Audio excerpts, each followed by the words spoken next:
എനിക്ക് ജീവിക്കാൻ താല്പര്യമില്ല, എന്നെ കേൾക്കാനോ സ്നേഹിക്കാനോ ആരുമില്ല. ഇക്കാലത്ത് പല വീടുകളിലും കുട്ടികളിങ്ങനെ പറയാറുണ്ടല്ലേ. അച്ഛൻ്റെയോ അമ്മയുടെയും സ്നേഹമോ പരിഗണനയോ കിട്ടാത്ത മക്കളെ പിന്നെ ആരാണ് ഈ സമൂഹത്തിൽ മനസ്സിലാക്കുക? വീട്ടിൽ കിട്ടാത്ത സന്തോഷം തേടി പുറത്തു പോകുന്ന കുട്ടികളുടെ കാര്യം വളരെ കഷ്ടമാണ്. എവിടെയും ചതിയുടെ ലോകമാണെന്ന് നമ്മുടെ മക്കൾ തിരിച്ചറിയാറില്ല. ഒടുവിൽ ഏതെങ്കിലും അബദ്ധത്തിൽ വീഴുമ്പോൾ മരണം മാത്രമായിരിക്കും മുന്നിലുള്ള വഴിയെന്ന് പിന്നെ അവർ ചിന്തിക്കും. കോഴിക്കോട് കൊയിലാണ്ടിയിലെ കോളേജ് വിദ്യാർത്ഥിനി ശ്രീനന്ദയുടെ ആത്മഹത്യയിൽ പല സംശയങ്ങളും ഉയരുകയാണ്. എന്തിനായിരിക്കും ആ പെൺകുട്ടി ജീവനൊടുക്കിയത്? നെറ്റിയിലും താടിയിലും കണ്ടെത്തിയ ആഴത്തിലുള്ള മുറിവുകളിൽ ദുരൂഹത സംശയിക്കണോ? വിശദമായി പരിശോധിക്കുകയാണ് പോലീസ് പട്രോൾ. സ്വാഗതം.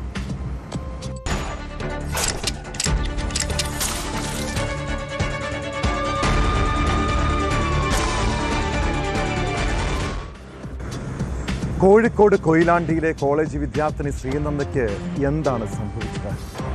കോയിൽക്കാവ് സ്വദേശിനിയായ പെൺകുട്ടിയുടെ മരണം പല സംശയങ്ങളിലേക്കും വിരൽ ചൂണ്ടുകയാണ്. 21-കാരിയെ വീടിനുള്ളിൽ തൂങ്ങി മരിച്ച നിലയിലാണ് കണ്ടെത്തിയത്. എന്നാൽ നെറ്റിയിലും താടിയിലും ആഴത്തിലുള്ള മുറിവുകളുള്ളതിൽ ദുരൂഹതയുണ്ട്. കോളേജ് യൂണിഫോമിലാണ് പെൺകുട്ടിയുടെ മൃതദേഹം കണ്ടത്. ശ്രീനന്ദയെ എന്തെങ്കിലും പ്രശ്നങ്ങൾ അലട്ടിയിരുന്നോ? ആരെങ്കിലും അവളെ ഉപദ്രവിച്ചിട്ടുണ്ടാകുന്നു? സംഭവത്തിൽ കൊയിലാണ്ടി പോലീസ് അസ്വാഭാവിക മരണത്തിന് കേസെടുത്ത് അന്വേഷണം തുടങ്ങി. കുട്ടിയുടെ ഫോണടക്കം വിശദമായി പരിശോധിക്കാനാണ് പോലീസിന്റെ തീരുമാനം.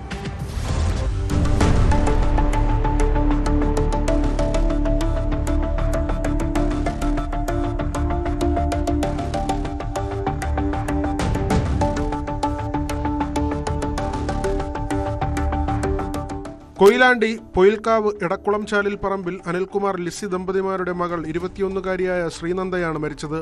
ചൊവ്വാഴ്ച വൈകിട്ടാണ് ശ്രീനന്ദയെ വീട്ടിൽ തൂങ്ങി മരിച്ച നിലയിൽ കണ്ടെത്തിയത്. വൈകിട്ട് 5:30 കോളേജിൽ നിന്ന് വീട്ടിലെത്തിയ ശ്രീനന്ദയെ സമീപത്തെ ക്ഷേത്രത്തിലെ ഉത്സവ എഴുന്നള്ളത്ത് കാണാൻ മാതാപിതാക്കൾ വിളിച്ചെങ്കിലും പോയില്ല. പിന്നീട് തിരികെ എത്തിയ പിതാവാണ് വീട് അകത്തുനിന്ന് പൂട്ടിയ നിലയിൽ കണ്ടത്. ജനലിലൂടെ നോക്കിയപ്പോൾ മകൾ തൂങ്ങി നിൽക്കുന്ന നിലയിൽ കണ്ടു. ഇതോടെ സമീപവാസിയെ വിളിച്ച് വാതിൽ തകർത്ത് അകത്തു കയറുകയായിരുന്നു. പെൺകുട്ടിയെ ഉടൻ മെഡിക്കൽ കോളേജ് ആശുപത്രിയിൽ എത്തിച്ചെങ്കിലും ജീവൻ രക്ഷിക്കാനായില്ല.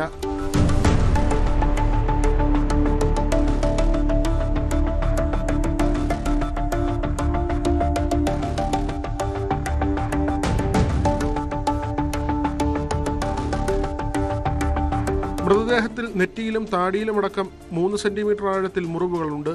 ഇത് എങ്ങനെ സംഭവിച്ചു എന്നതിൽ ദുരൂഹതയുണ്ട്. കൊയിലാണ്ടി പോലീസ് അസ്വാഭാവിക മരണത്തിന് കേസെടുത്ത് അന്വേഷണം തുടങ്ങി. മൃതദേഹം പോസ്റ്റ്മോർട്ടത്തിന് ശേഷം ബന്ധുക്കൾക്ക് വിട്ടുകൊടുക്കും. പോസ്റ്റ്മോർട്ടം റിപ്പോർട്ട് ലഭിച്ചാൽ മരണകാരണത്തിൽ വ്യക്തത വരുമെന്ന് പോലീസ് അറിയിച്ചു. കൊയിലാണ്ടി ശ്രീനാരായണ ഗുരുദേവ കോളേജിലെ അവസാന വർഷ സൈക്കോളജി ബിരുദ വിദ്യാർത്ഥിയാണ് ശ്രീനന്ദ. യൂണിഫോമിലാണ് പെൺകുട്ടിയുടെ മൃതദേഹം കണ്ടത്. കുട്ടിയുടെ ഫോണടക്കം വിശദമായി പരിശോധിക്കാനാണ് പോലീസിന്റെ തീരുമാനം.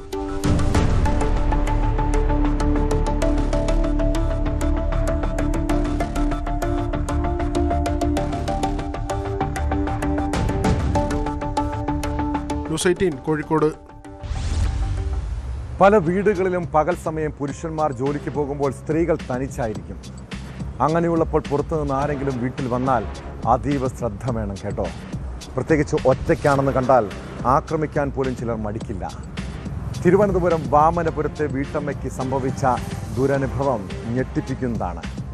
പുരയിടത്തിലെ തേങ്ങയിടാനെത്തിയ തൊഴിലാളിയാണ് വീട്ടമ്മയെ പീഡിപ്പിക്കാൻ ശ്രമിച്ചത്. വീട്ടമ്മ ബഹളം വെച്ച് കുതറിയോടി അയൽവാസികളെ വിവരമറിയിച്ചു.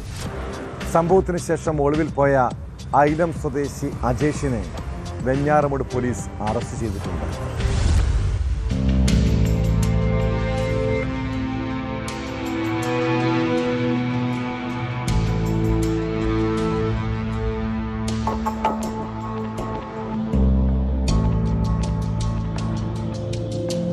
ഇക്കഴിഞ്ഞ 11-ന് വാമനപുരം കളമച്ചൽ സ്വദേശിയായ യുവതിയുടെ വീട്ടിലായിരുന്നു സംഭവം. വീട്ടിൽ തേങ്ങയിടാനെത്തിയതായിരുന്നു ആയിലം സ്വദേശി 45-കാരനായ അജേഷ്. ഈ സമയം വീട്ടിൽ മറ്റാരുമില്ലെന്ന് മനസ്സിലാക്കിയ ഇയാൾ വീടിനുള്ളിൽ അതിക്രമിച്ചു കയറി വീട്ടമ്മയെ പീഡിപ്പിക്കാൻ ശ്രമിച്ചു. വീട്ടമ്മ ബഹളം വെച്ച് കുതറിമാറി പുറത്തേക്കോടി അയൽ വീട്ടിൽ വിവരമറിയിച്ചു. ഇതോടെ പ്രതി വീട്ടിൽ നിന്നും ഇറങ്ങി ഓടി രക്ഷപ്പെട്ടു. തുടർന്ന് വീട്ടമ്മ വെഞ്ഞാറമൂട് പോലീസിൽ പരാതി നൽകി. പരാതിയുടെ അടിസ്ഥാനത്തിൽ പോലീസ് നടത്തിയ അന്വേഷണത്തിലാണ് ഒളിവിൽ കഴിഞ്ഞിരുന്ന പ്രതിയെ പിടികൂടിയത്. വെഞ്ഞാറമൂട് SHO ആസാദ് അബ്ദുൽ കലാമിന്റെ നേതൃത്വത്തിൽ SI Sajith, grade SI Biju എന്നിവരടങ്ങിയ സംഘമാണ് പ്രതിയെ പിടിച്ചത്. കോടതിയിൽ ഹാജരാക്കിയ പ്രതിയെ റിമാൻഡ് ചെയ്തു.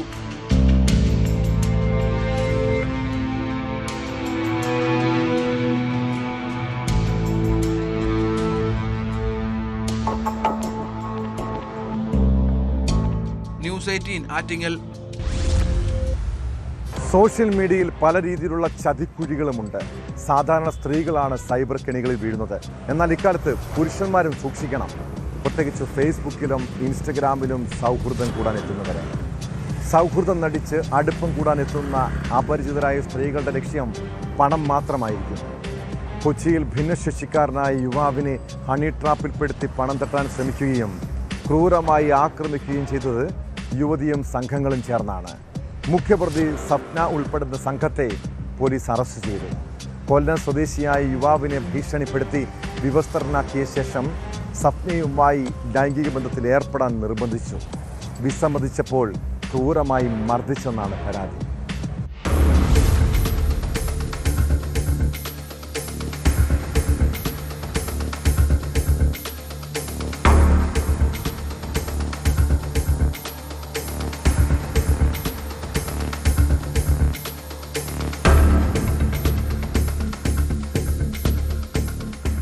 സമൂഹ മാധ്യമങ്ങളിലൂടെ കുറച്ചു കാലമായി പരിചയമുള്ളവരാണ് കൊല്ലം സ്വദേശിയായ യുവാവും സപ്നയും. ഈ മാസം 22 വൈകിട്ട് പനമ്പള്ളി നഗർ സൗത്ത് പാലത്തിനടുത്തുള്ള ഹോട്ടലിലേക്ക് യുവാവിനെ സപ്ന വിളിച്ചു വരുത്തി.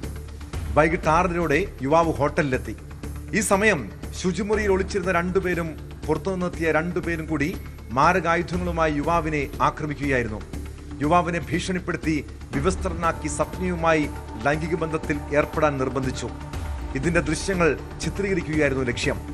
ഇതിന് വിസമ്മതിച്ചതോടെ പ്രതികൾ മാറി മാറി യുവാവിന്റെ മുഖത്തടിക്കുകയും മുതുകിൽ ചവിട്ടുകയും ചെയ്തു. ഇതിനിടെ ഒരാൾ ടോർച്ച് ഉപയോഗിച്ച് യുവാവിന്റെ വലത് കൈപ്പത്തിക്കടിച്ചു. തലയ്ക്കടിക്കാൻ ശ്രമിച്ചെങ്കിലും ഇടത് കൈകൊണ്ട് യുവാവ് തടഞ്ഞു. നട്ടെല്ലിന് പരിക്കേറ്റ യുവാവ് ചികിത്സയിലാണ്.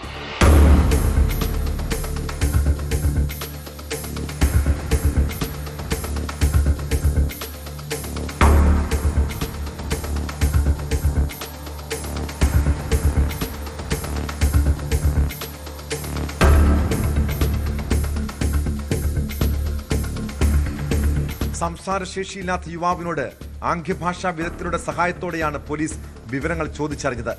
യുവാവിന്റെ നഗ്നചിത്രങ്ങൾ പ്രതികൾ പകർത്തിയതായി FIR-ൽ പറയുന്നു. സംഘം ചേർന്ന് മർദ്ദനം, ഭീഷണിപ്പെടുത്തൽ, ഭിന്നശേഷിക്കാരുടെ അവകാശ സംരക്ഷണ നിയമം തുടങ്ങിയ വകുപ്പുകൾ പ്രകാരമാണ് പ്രതികൾക്കെതിരെ കേസെടുത്തിട്ടുള്ളത്. 5 പേരും കൂടെ അയാളെ ഇവർ താമസിക്കുന്ന ഹോട്ടലിലേക്ക് വിളിച്ചു വരുത്തിയിട്ട് അവിടെ വെച്ച് ഉപദ്രവിച്ചുമായി ബന്ധപ്പെട്ടുള്ള കേസാണ്. 4 പേര് അറസ്റ്റഡാണ്. ചാറ്റിങ്, ഇൻസ്റ്റാഗ്രാം വഴി ചാറ്റ് ചെയ്തിട്ടുണ്ട്. അപ്പോൾ അത് വെരിഫൈ ചെയ്യുന്നുണ്ട് എന്തെങ്കിലും തരത്തിലുള്ള. ഇതുവരെ ഇപ്പോൾ അത് പ്ലാൻഡാണ്. പരിക്ക് നല്ല പരിക്കുണ്ട്. ബാക്കി ഇത് മെഡിക്കൽ സർട്ടിഫിക്കറ്റോടെ വാങ്ങിയാണ് ബാക്കിയുള്ള ഇഞ്ചുറിയുടെ ആരും വ്യാപിച്ച് ചെയ്യുന്നത്. ഇപ്പോൾ നിലവിലുള്ള ഇത് വെച്ചിട്ട് നമ്മൾ ഇവർക്ക് വേറെ ആന്റിസിഡൻസ് ഉള്ളവരാണ്. ഇതിൽ ഈ ലേഡി ആയിട്ടുള്ള ആൾക്ക് പ്രീവിയസ്ലി ഒന്നും കണ്ടിട്ടില്ല. പക്ഷെ ബാക്കിയുള്ള 3 പേർക്ക് ആന്റിസിഡൻസ്. സംഭവത്തിന് ശേഷം ഒളിവിൽ പോയ മുഖ്യപ്രതി സപ്ന ഉൾപ്പെടെ എല്ലാ പ്രതികളെയും പോലീസ് അറസ്റ്റ് ചെയ്തു.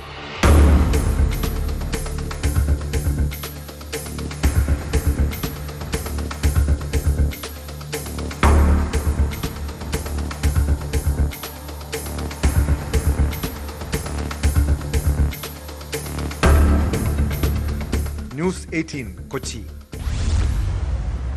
അമ്മയുടെ സഹപ്രവർത്തനങ്ങൾ എന്ന നിലയിലുള്ള പരിചയം ദാമ്പത്യ പ്രശ്നത്തിൽ നിയമസഹായം നൽകി വിശ്വാസം നേടിയെടുത്തു. പതിയെ പതിയെ ഷാജിയും സുധയും സൗഹൃദത്തിലായി. ഇരുവരും തമ്മിൽ 17 വയസ്സിൻ്റെ വ്യത്യാസമുണ്ടെങ്കിലും ആ അടുപ്പം വഴിവിട്ട ബന്ധമായി വളർന്നു. പക്ഷേ അതേക്കുറിച്ച് പുറം ലോകം അറിഞ്ഞാൽ കുടുംബം തകരുമെന്ന് ചിന്തിച്ചതോടെയാണ് ഷാജി കാമുകിയെ ഒഴിവാക്കാൻ തീരുമാനിച്ചത്. കഴിഞ്ഞ ദിവസം വൈറ്റിലിയിൽ വെച്ച് ഇരുവരും തമ്മിൽ വാക്കേറ്റമുണ്ടാകുന്നു. അതിനിടെ അയാൾ സുധയെ ക്രൂരമായി മുഖത്തും തലയിലുമെല്ലാം ഇടിച്ച് കൊലപ്പെടുത്തുകയായിരുന്നു. സംഭവ സ്ഥലത്ത് തെളിവെടുപ്പിന് എത്തിച്ചപ്പോഴാണ് പ്രതി പോലീസിനോട് ഇക്കാര്യങ്ങൾ തുറന്നു പറഞ്ഞത്. ഹൈക്കോടതി മുൻ ജീവനക്കാരനായ ഷാജിയെ കുടുക്കിയത് സാഹചര്യ തെളിവുകളാണ്.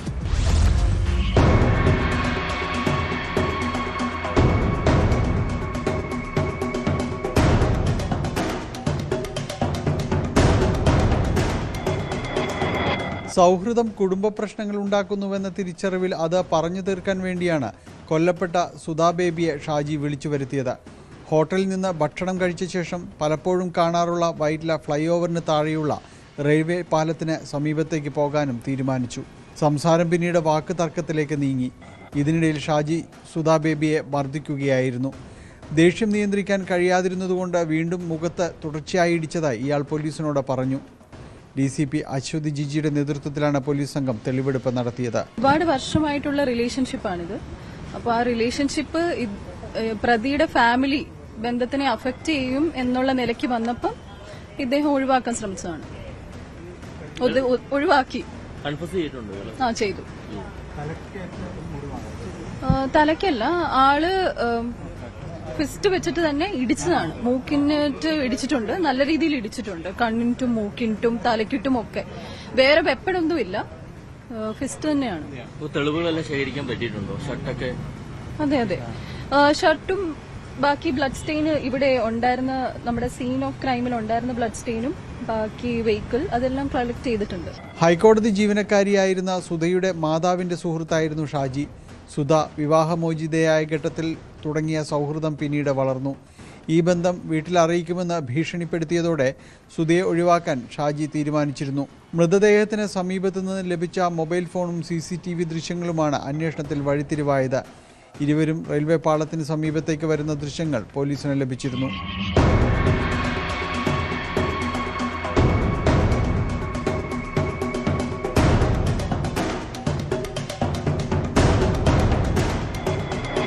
ന്യൂസ് 18 കൊച്ചി. ആലപ്പുഴ തുറവൂരിൽ അമ്മയുടെ മൃതദേഹം ആരുമറിയാതെ വീട്ടിൽ മറവ് ചെയ്ത മകൻ. പിന്നീട് നാട്ടുകാരുടെ പരാതിയിൽ പോലീസ് എത്തി മദ്യലഹരിയിലുള്ള മകനെ ചോദ്യം ചെയ്തപ്പോൾ സംസ്കാരം നടത്താൻ പണമില്ലെന്നായിരുന്നു മറുപടി. അടിമുടി ദുരൂഹത തോന്നിയതോടെ പോലീസ് വിശദമായി അന്വേഷണം നടത്തി. തുറവൂർ സ്വദേശിനി രാധയെ മകൻ ഗിരീഷ് കൊലപ്പെടുത്തിയതാണോ എന്നായിരുന്നു തുടക്കത്തിൽ സംശയം.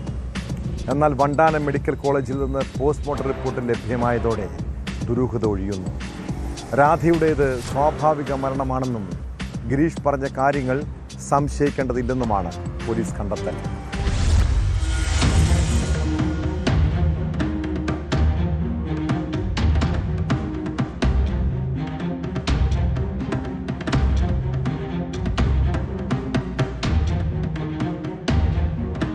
പള്ളിത്തോടിൽ പൂർണ്ണമായി വെള്ളത്തിൽ ചുറ്റപ്പെട്ട വീട്ടിലാണ് 75-കാരിയായ രാധയും മകൻ ഗിരീഷും താമസിച്ചിരുന്നത്.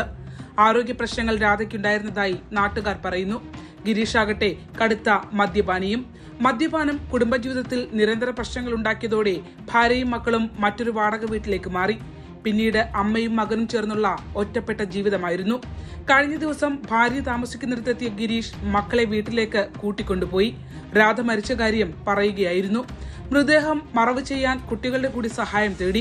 കുട്ടികൾ വീട്ടിലെത്തി അമ്മയോട് കാര്യം പറഞ്ഞതോടെയാണ് വിവരം പുറത്തറിഞ്ഞത്.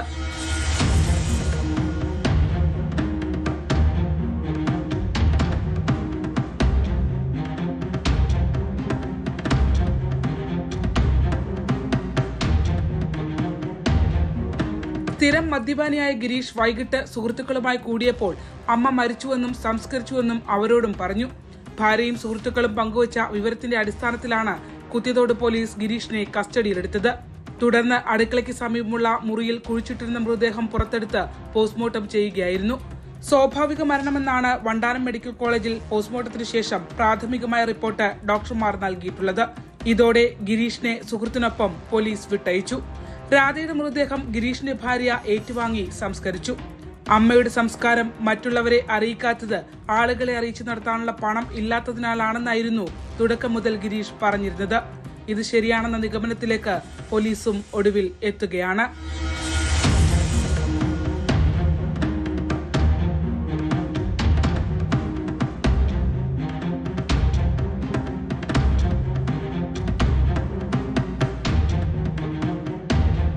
ന്യൂസ് 18 ആലപ്പുഴ. കാസർഗോഡ് ജസീല എന്ന യുവതി ആത്മഹത്യ ചെയ്തത് വ്യാജ മോഷണ കേസിൽ കുടുക്കാൻ ശ്രമിച്ചതിൻ്റെ മനോവിഷമം കാരണം മാത്രമാണോ? ജസീലയെ ഭർത്താവ് മാനസികമായി പീഡിപ്പിച്ചിരുന്നുവെന്ന് പരാതിയുണ്ട്. ഭർത്താവിൻ്റെ ഭാഗത്തു നിന്ന് നിരന്തരം മാനസിക സമ്മർദ്ദം ഉണ്ടായിരുന്നതായി വെളിപ്പെടുത്തുന്ന ഓഡിയോ സന്ദേശം പുറത്തു വന്നു. ജസീല സുഹൃത്തുക്കൾക്ക് അയച്ച സന്ദേശത്തിലാണ് നിർണായക വിവരങ്ങളുള്ളത്. പലതവണ ജീവനൊടുക്കാൻ ശ്രമിച്ചിട്ടുണ്ടെന്നും മക്കളെ ഓർത്താണ് പിടിച്ചതെന്നും സന്ദേശത്തിൽ പറയുന്നു.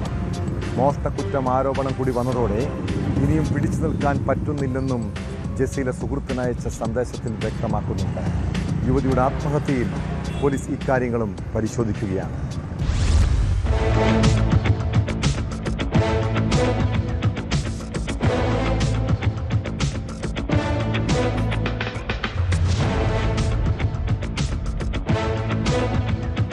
നാൽത്തടുക്കയിലെ നബീസത്ത് ജസീല വിഷം കഴിച്ച് ജീവനൊടുക്കിയ സംഭവത്തിലാണ് കൂടുതൽ വിവരങ്ങൾ പുറത്തുവന്നത്.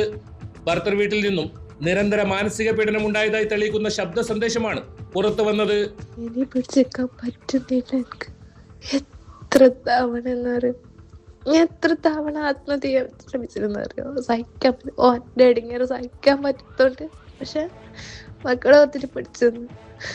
ഇതിപ്പോ എല്ലാം കൂടി ഒരുമിച്ചാ വന്നത്. അറിയുന്നില്ല. ജസീല സുഹൃത്തിനയച്ച സന്ദേശത്തിൽ ഭർത്താവിനെതിരെ ഗുരുതര ആരോപണങ്ങളാണ് ഉന്നയിച്ചിരിക്കുന്നത്. ഭർത്താവിന്റെ ശല്യം സഹിക്കാൻ കഴിയാതെ പലതവണ ജീവനൊടുക്കാൻ ശ്രമിച്ചിട്ടുണ്ടെന്നും മക്കളെ ഓർത്താണ് പിടിച്ചു നിൽക്കുന്നതെന്നും ജസീല പറയുന്നു. മോഷണ കുറ്റാരോപണം കൂടി വന്നതോടെ ഇനിയും പിടിച്ചു നിൽക്കാൻ കഴിയുന്നില്ലെന്നും സന്ദേശത്തിലുണ്ട്. എന്റെ അവസ്ഥയും ചെയ്യില്ലെങ്കിൽ ഇപ്പൊ ഇരിക്കേണ്ട അവസ്ഥ. ഞാനിപ്പൊ ഒരാഴ്ചന്റെ ഉള്ളില് അങ്ങനെ ഇതാക്കുന്നല്ല. ഇത് നാളെ ചങ്ങിന് വണ്ടി ഇടും ഉറപ്പാണ്. അപ്പൊ വോയിസെല്ലാം വിളിച്ചോ എനിക്കല്ലേ സഹിക്കുന്നതിന് ലിമിറ്റല്ലേ പൂറാക്കി നിന്ന് ഞാൻ സത്യം തെളിയട്ടെ. കേട്ടോ, തെളിയൊന്നും കാണുന്നില്ല. സംഭവത്തിൽ മനുഷ്യാവകാശ കമ്മീഷൻ സ്വമേധയാ കേസെടുത്തിട്ടുണ്ട്. ജീവനൊടുക്കുന്നതിന് മുൻപ് ജസീല ചിത്രീകരിച്ച വീഡിയോയിൽ പോലീസിനെതിരെ ഉൾപ്പെടെ ഗുരുതര ആരോപണങ്ങളാണ് ഉന്നയിച്ചിരുന്നത്.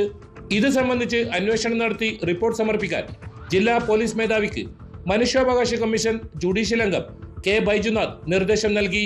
ഒരാഴ്ചക്കകം റിപ്പോർട്ട് സമർപ്പിക്കണം. അടുത്ത സിറ്റിംഗിൽ കേസ് പരിഗണിക്കുമെന്നും മനുഷ്യാവകാശ കമ്മീഷൻ വ്യക്തമാക്കി.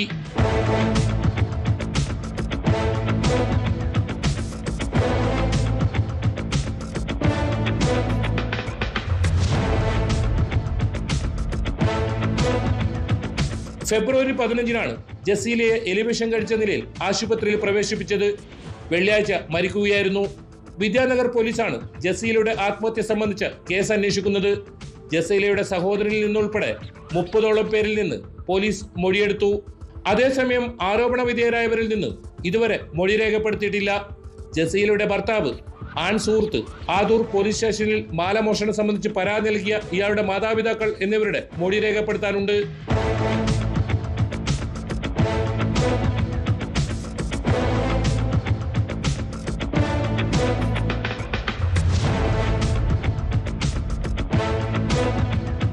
ന്യൂസ് 18 കാസർഗോഡ്. പോലീസിനെയും എക്സൈസിനെയും വിട്ടിച്ച് കഞ്ചാവ് കടത്തിക്കൊണ്ടുവരാൻ പല മാർഗങ്ങളാണ് ലഹരിക്കടത്ത് സംഘങ്ങൾ സ്വീകരിക്കുന്നത്. തിരുവനന്തപുരം വിഴിഞ്ഞത്ത് കുഞ്ഞുങ്ങളെ മറയാക്കിയാണ് 21 കിലോ കഞ്ചാവ് കാറിൽ കടത്താൻ ശ്രമിച്ചത്. സംഭവത്തിൽ വലിയവേളി സ്വദേശികളായ കാർലോസ്, ഭാര്യ ബിന്ദു, ബിന്ദുവിൻ്റെ അമ്മ ദമയന്തി എന്നിവരെ സിറ്റി ഡാൻസ് ഓഫ് പിടികൂടി. പാലക്കാട് ഷൊർണൂരിൽ ട്രോളി ബാഗുകളിൽ കടത്താൻ ശ്രമിച്ച 30 കിലോ കഞ്ചാവുമായി 2 പേർ പിടിയിലായി.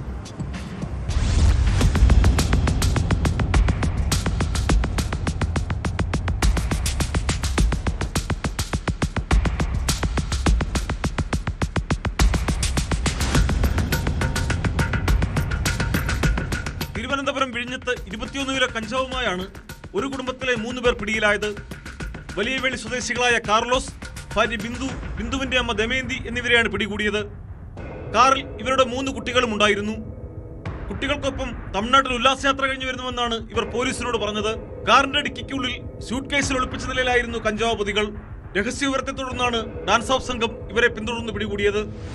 പ്രതികളെ വിഴിഞ്ഞം പോലീസിന് കൈമാറി. കാർലോസിനെ മുമ്പ് കഞ്ചാവുമായി എക്സൈസും ബിന്ദുവിനെ 4 കിലോ കഞ്ചാവുമായി 2 മാസം മുമ്പ് ഡാൻസ് ഓഫ് സംഘവും പിടികൂടിയിരുന്നു.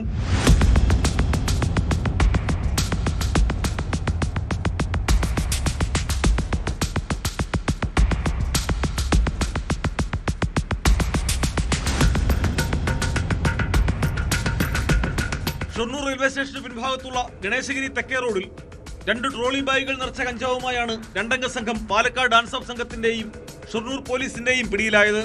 ഒറ്റപ്പാലം തോട്ടക്കര റഹ്മാൻ മൻസിൽ ഷഫീർ, സൗത്ത് പനമണ്ണ തോട്ടപ്പായി വീട്ടിൽ വിനയൻ എന്നിവരാണ് പിടിയിലായത്. 30 കിലോ കഞ്ചാവാണ് ഇവരുടെ കൈവശമുണ്ടായിരുന്നത്.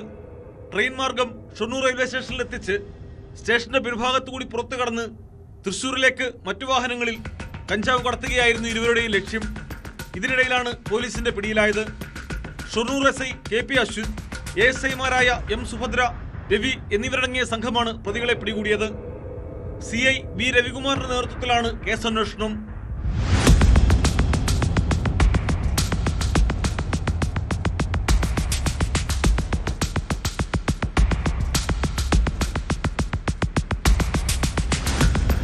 ന്യൂസ് 18 തിരുവനന്തപുരം, പാലക്കാട്.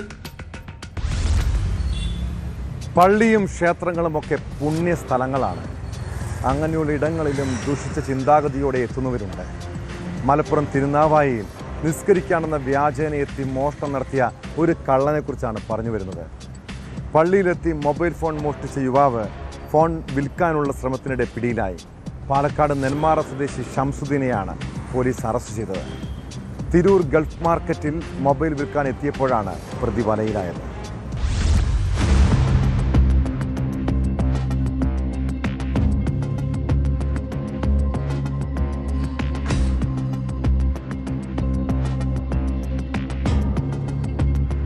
തിരുനാവായ രാങ്ങാട്ടൂരിലെ ജുമാ മസ്ജിദിൽ നിസ്കരിക്കാനെന്ന വ്യാജേന എത്തി പള്ളിയിൽ വന്നയാളുടെ മൊബൈൽ ഫോൺ മോഷ്ടിച്ച യുവാവാണ് തൊണ്ടി സഹിതം പിടിയിലായത്.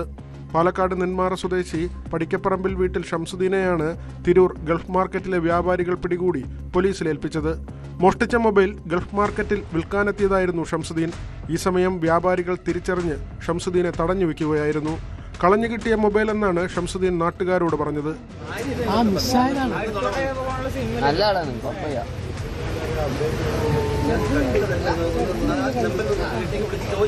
വീണ് കിട്ടിയതാണ് മനസ്സിലായി.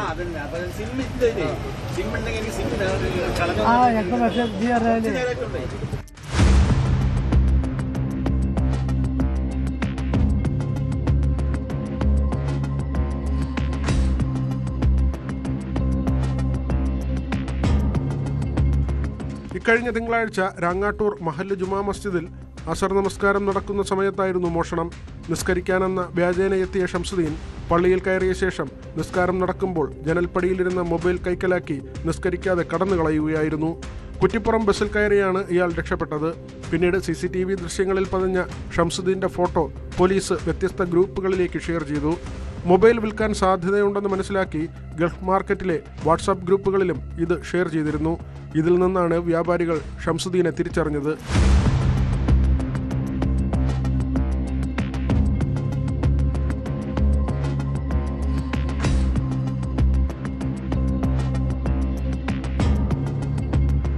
ന്യൂസ് 18 തിരൂർ.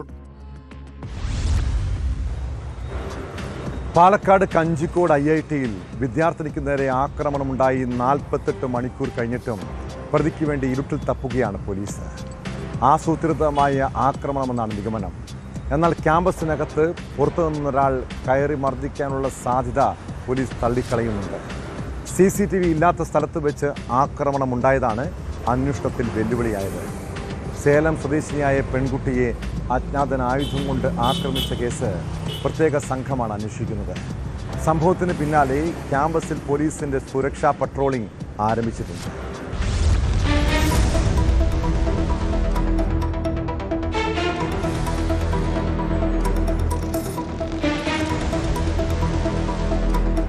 തിങ്കളാഴ്ച രാത്രിയാണ് കഞ്ചിക്കോട്ടെ IITയിൽ വിദ്യാർത്ഥിനിക്ക് നേരെ ആക്രമണമുണ്ടായത്. ഡേറ്റാ സയൻസ് എഞ്ചിനീയറിംഗ് 4ാം വർഷ വിദ്യാർത്ഥിയായ സേലം സ്വദേശിനിക്ക് നേരെയാണ് ആക്രമണം. സുഹൃത്തുക്കൾക്കൊപ്പം ഡൈനിങ് ഹാളിലേക്ക് നടന്നു പോകുന്നതിനിടെ ഒരാൾ യുവതിയുടെ തലക്കടിക്കുകയായിരുന്നു. അജ്ഞാതനായ ഒരാളാണ് ആക്രമിച്ചതെന്നാണ് പോലീസിന് കിട്ടിയ മൊഴി. സുഹൃത്തുക്കൾക്ക് പിന്നാലെയായിരുന്നു യുവതി നടന്നിരുന്നത്. അതിനിടെ അജ്ഞാതൻ ആയുധം കൊണ്ട് യുവതിയെ ആക്രമിക്കുകയായിരുന്നു എന്നാണ് വിവരം. കോളേജിൽ മതിയായ സുരക്ഷയില്ലെന്ന് ആരോപിച്ചുകൊണ്ട് വിദ്യാർത്ഥികൾ പ്രക്ഷോഭം സംഘടിപ്പിച്ചിരുന്നു. വിശദമായ അന്വേഷണം വേണമെന്ന ആവശ്യത്തുടർന്നാണ് പ്രത്യേക സംഘത്തെ നിയോഗിച്ചത്. അന്വേഷണ സംഘം കോയമ്പത്തൂരിലെത്തി വിദ്യാർത്ഥിനിയുടെ വിശദമായ മൊഴി രേഖപ്പെടുത്തി. ആക്രമണം ആസൂത്രിതമെന്നാണ് പോലീസ് നിഗമനം. ക്യാമ്പസിൽ CCTV ഇല്ലാത്ത സ്ഥലത്തേക്ക് വിദ്യാർത്ഥിനി എത്തിയപ്പോഴായിരുന്നു ആക്രമണമുണ്ടായത്. ക്യാമ്പസിന് പുറത്തുനിന്നുള്ളവർ ആക്രമണം നടത്താൻ സാധ്യത കുറവാണെന്നാണ് അന്വേഷണ സംഘം കരുതുന്നത്. ഉള്ളിൽ നിന്ന് തന്നെയുള്ള ആരെങ്കിലും ആയിരിക്കാം ആക്രമിച്ചത് എന്നാണ് നിഗമനം. നെറ്റിയിലും കണ്ണിന് മുകളിലും പരിക്കേറ്റ വിദ്യാർത്ഥിനിയെ പ്ലാസ്റ്റിക് സർജറി ഉൾപ്പെടെയുള്ള ശസ്ത്രക്രിയയ്ക്ക് വിധേയമാക്കി. അതേസമയം ആക്രമണത്തിന്റെ പശ്ചാത്തലത്തിൽ IIT ക്യാമ്പസിൽ സുരക്ഷ വർദ്ധിപ്പിച്ചു. കൂടുതൽ CCTV ക്യാമറകൾ സ്ഥാപിച്ചു. ക്യാമ്പസിൽ സുരക്ഷാ പട്രോളിംഗ് ആരംഭിച്ചു.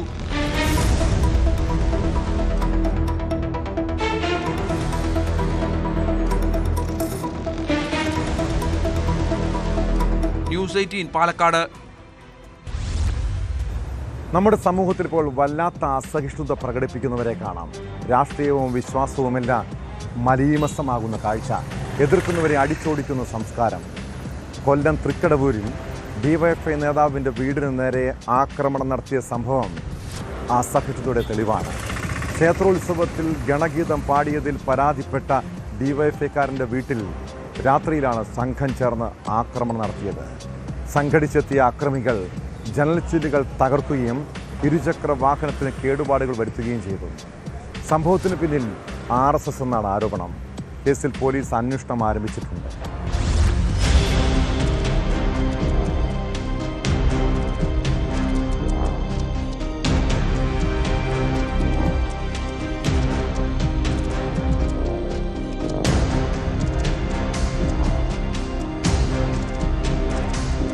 കൊല്ലം തൃക്കടവൂർ ഈസ്റ്റ് DYFI മേഖലാ കമ്മിറ്റി പ്രസിഡന്റ് അനന്തുവിന്റെ വീടിന് നേരെയാണ് ആക്രമണം നടന്നത്.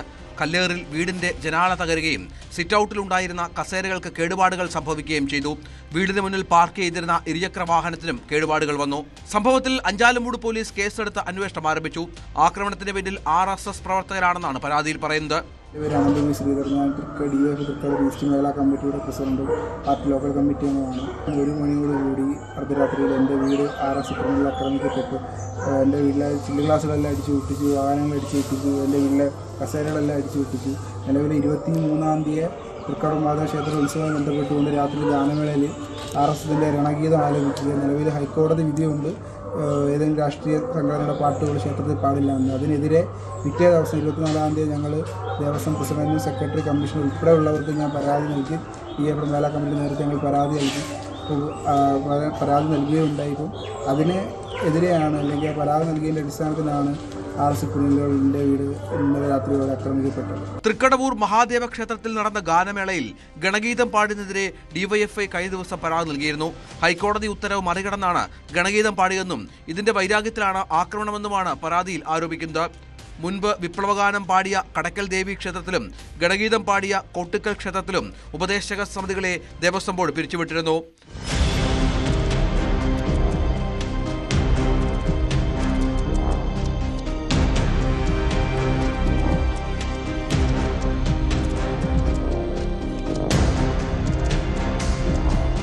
ന്യൂസ് 18 കൊല്ലം. ഒരു ജനാധിപത്യ രാജ്യത്ത് ഒരാൾക്ക് പ്രതിഷേധിക്കാനും സമരം ചെയ്യാനുമുള്ള അവകാശമുണ്ട്. എന്നാൽ പ്രതിഷേധത്തിൻ്റെ മറവിൽ അക്രമം അഴിച്ചുവിടുന്നത് ജനാധിപത്യ വിരുദ്ധമാണ്. സമീപകാലത്തെ പല സമരങ്ങളും അക്രമത്തിൽ കലാശിക്കുന്നതാണ് പതിവ്. ആരോഗ്യമന്ത്രി വീണ ജോർജിനെതിരെയുള്ള പ്രതിഷേധമാണ് അതിലൊടുവിലെത്തിയത്. കണ്ണൂരിൽ KSU പ്രവർത്തകരുടെ കരിങ്കൊടി പ്രതിഷേധത്തിനിടെ മന്ത്രി വീണ ജോർജിന് പരിക്കേറ്റു. കണ്ണൂർ റെയിൽവേ സ്റ്റേഷനിൽ വെച്ചുള്ള പ്രതിഷേധത്തിനിടെ കഴുത്തിലും കൈക്കും പരിക്കേറ്റ മന്ത്രി ജില്ലാ ആശുപത്രിയിൽ ചികിത്സയിലാണ്. ആസൂത്രിത ആക്രമണമെന്ന് ആരോപിച്ച് CPM-ഉം DYFI SFI പ്രവർത്തകരും നടത്തിയ പ്രതിഷേധം സംസ്ഥാനത്ത് പലയിടത്തും സംഘർഷം സൃഷ്ടിച്ചു. അതേസമയം മന്ത്രിയുടേത് അഭിനയമാണെന്ന ദൃശ്യങ്ങൾ ചൂണ്ടിക്കാട്ടി കോൺഗ്രസും KSU-വും രംഗത്തെത്തി.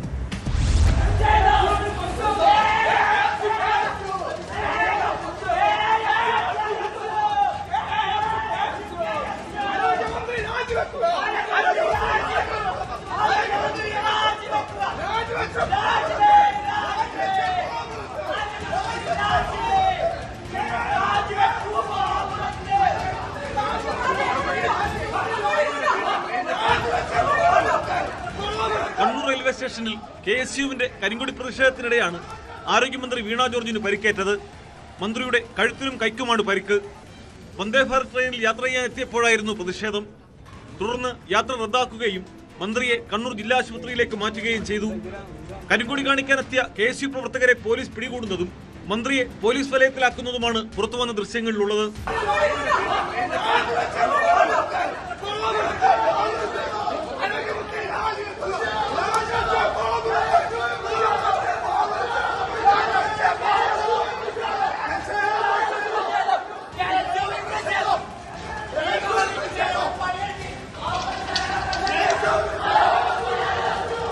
അതേസമയം വനിതാ മന്ത്രിയെ ആസൂത്രിതമായി ആക്രമിക്കുകയായിരുന്നാണ് CPM-ന്റെ ആരോപണം. മന്ത്രിക്കൊപ്പം സ്പീക്കർ AN ഷംസീറും ഉണ്ടായിരുന്നു. സമരക്കാരാണ് വീണ ജോർജിനെ ആക്രമിച്ചതെന്ന് സംഭവത്തിന് ശേഷം സ്പീക്കർ പറഞ്ഞു. കണ്ണൂരിൽ ഔദ്യോഗിക പരിപാടികൾക്കായി എത്തിയ വീണ ജോർജിനെതിരെ വിവിധയിടങ്ങളിൽ പ്രതിഷേധം ഉയർന്നിരുന്നു. വീണ ജോർജിനെ കാണാൻ മുഖ്യമന്ത്രി അടക്കമുള്ള നേതാക്കൾ ആശുപത്രിയിലെത്തി. സംഭവത്തിൽ വലിയ തോതിലുള്ള പ്രതിഷേധമാണ് CPM-ഉം DYFI SFI പ്രവർത്തകരും നടത്തിയത്. സംസ്ഥാനത്ത് പലയിടങ്ങളിലും ഇത് സംഘർഷാവസ്ഥ ഉണ്ടാക്കി. വിവിധ സ്ഥലങ്ങളിൽ കോൺഗ്രസിന്റെയും KSU-ന്റെയും ബോർഡുകളും കൊടിമരങ്ങളും നശിപ്പിച്ചു. വരും ദിവസങ്ങളിലും പ്രതിഷേധം തുടരാനാണ് CPM തീരുമാനം. അതേസമയം ആക്രമണം നിഷേധിച്ച് കോൺഗ്രസ് നേതാക്കളും രംഗത്തെത്തി. രാഷ്ട്രീയ നേട്ടം കൊയ്യാനുള്ള നാടകമാണിതെന്നാണ് KSU-വിന്റെ പ്രതികരണം.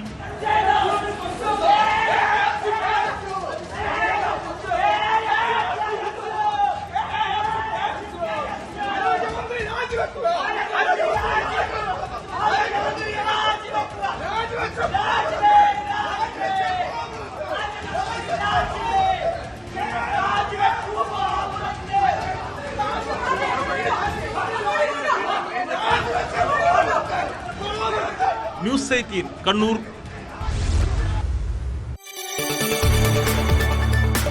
കൂടുതൽ വാർത്തകൾക്ക് News 18 Keralam YouTube channel subscribe ചെയ്യുക.